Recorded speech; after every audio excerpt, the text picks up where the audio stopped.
Hello and welcome to Craftiosity, the monthly craft kit subscription that brings creativity straight to your door. This month, we're making something truly special, a beautifully personalized notebook cover. Immerse yourself in the art of embroidery and have fun adding playful embellishments like beads and sequins. It's the perfect way to give your notebook a creative, personal touch. Whether you're planning, journaling, or simply enjoying some crafty time, this project is a wonderful way to express your unique style. Inside your kit, you'll find your embroidery hoop, 6 shades of purple embroidery floss, peach embroidery thread, a sewing needle, a beading needle, apricot seed beads, silver sequins, your design template, grey fabric, and your A5 notebook. You'll also have your step-by-step photo instructions.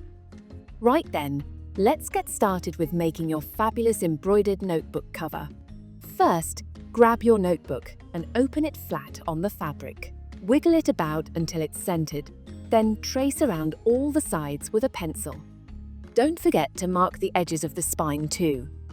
Now, remove the notebook and, using your trusty ruler, draw a border about 3 centimeters outside the rectangle you just traced.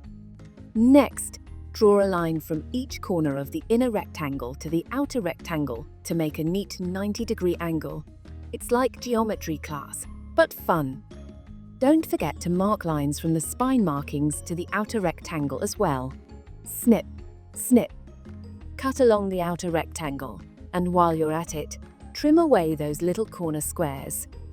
Then, carefully cut along the spine lines you marked earlier. It's all coming together now. Time to fold. Take your fabric and fold over 1 centimeter all the way around to make a hem.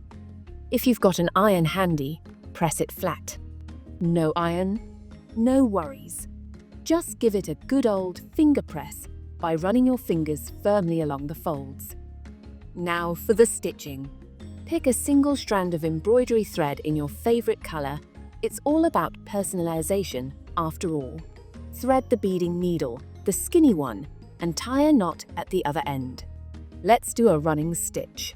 Stitch a running stitch along the folded hem, keeping your stitches about 2 to 3 millimeters from the fold. Bring the needle up through the inside of the folded hem, make a small stitch, and go back down. Pop up again from the back, leaving a little gap, and repeat this along the entire hem. Fasten it off with a knot when you're done. Repeat this process for each of the folded hems around the cover.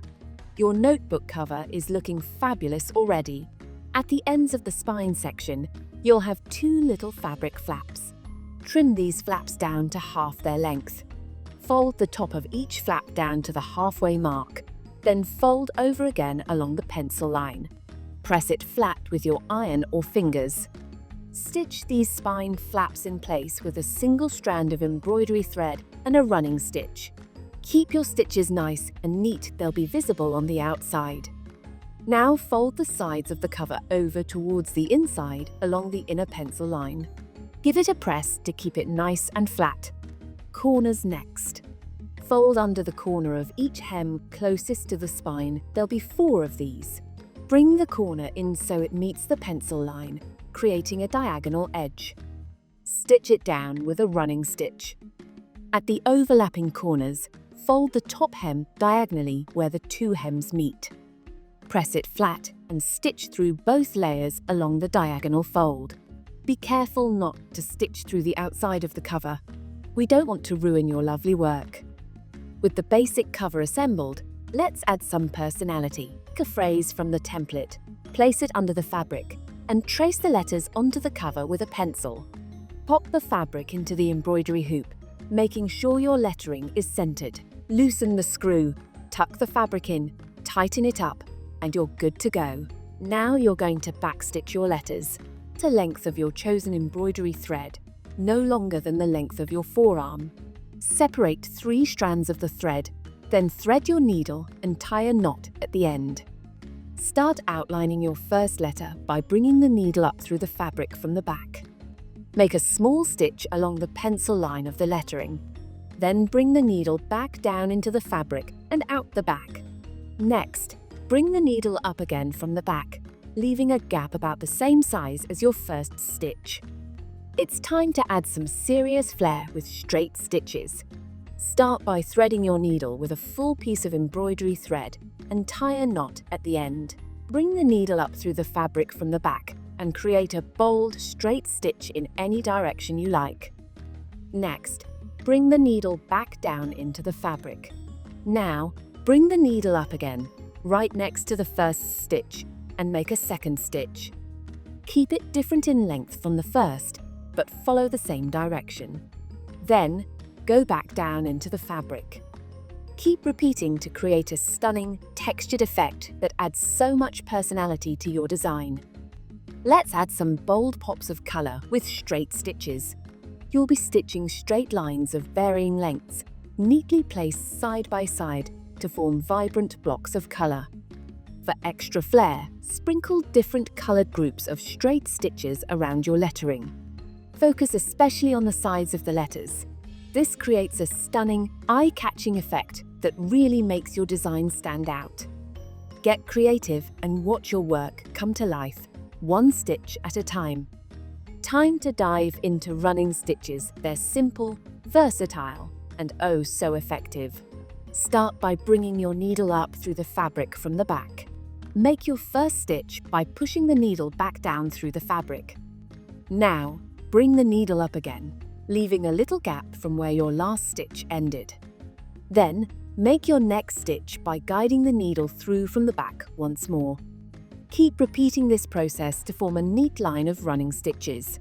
Want to switch things up? Try varying the length of your stitches or the spacing between them for some fun effects. Running stitches are perfect for outlining sections of your design or creating swirling, playful patterns that dance between your other stitches. The possibilities are endless. Let's stitch some adorable embroidered flowers using the Lazy Daisy stitch. It's perfect for creating those lovely petal shapes. Start by bringing your needle up through the fabric from the back. Next, fold the thread over to form a loop the size you want for your petal. Insert the needle back into the same hole where the thread emerged, but don't forget to hold onto that loop. Gently press the loop flat against the fabric to keep its shape. Now, bring your needle up from the back again, just inside the top of your petal loop. Make a tiny stitch over the top of the loop to hold it securely in place. Repeat this simple process to add as many petals as your heart desires. Soon, you'll have a charming flower blooming on your fabric. Let's level up your design with some fabulous French knots. Start by bringing your needle up through the fabric from the back. Now, pinch the thread about 2 to 3 centimeters away from the fabric and position your needle on top of the thread. Make sure the pointed tip is facing diagonally toward the fabric. Here's where the magic happens. Wrap the thread around the needle, moving toward the point. Pro tip: the more times you wrap, the bigger and bolder your French knot will be. Keeping the thread snugly in place, push the needle back into the fabric from the front, just next to where the thread came out, but not in the same hole. Finally, pull the needle through, and voila, a perfect French knot. Repeat this process as much as you'd like. Cluster them together for a textured look, or sprinkle them across your design for a playful effect. Your creativity, your rules. Time to amp up the texture. Let's add some beads. Using a single strand of thread and a beading needle, bring your needle up through the back of the fabric and slide it through the bead. Next, guide the needle back down through the fabric, nice and close to where you started. Feeling creative? Arrange the beads in playful clusters or scatter them like little gems for a look that's uniquely yours. Add a little dazzle to your project with some sequins, because who doesn't love a touch of sparkle? Start by bringing your needle up from the back of the fabric, right through the center of the sequin. Then, make a stitch over the sequin and slide your needle back into the fabric, just outside its edge.